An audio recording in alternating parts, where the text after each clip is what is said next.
இன்றைக்கி நான் வந்து எறா தொக்கு பண்ணுறேன்.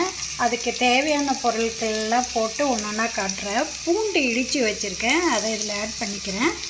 பூண்டு வந்து கொஞ்சம் நிறையா போடுங்க, ஏன்னா எறா வந்து சீஃபுட்னால கேஸ் அதிகமாக இருக்கும், அதனால் பூண்டு போட்டிருக்கேன். அதுக்கப்புறம் இஞ்சி இடித்து வச்சுருக்கேன், அதையும் இதில் போடுறேன். இதை நல்லா போட்டு சாட்டேட் பண்ணணும். இந்த ப்ராடில் வந்து பார்த்திங்கன்னா கொஞ்சம் தயிர், மஞ்சப்பொடி, உப்பு, தனி மிளகாப்பொடி போட்டு கொஞ்சம் கலந்து மிக்ஸ் பண்ணி வச்சுருக்கேன். இந்த கிரேவி கூட முருங்கைக்காயெலாம் போட்டாச்சு. இது கூடயே நான் அந்த எறா மசாலாவை போடுறேன்.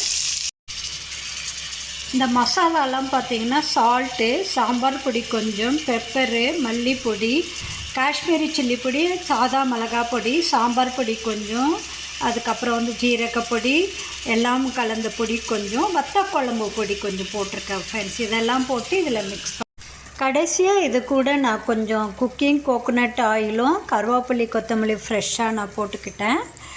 எறா தொக்கு ரெடி. சூப்பராக வீடே மணக்குது ஃப்ரெண்ட்ஸ்.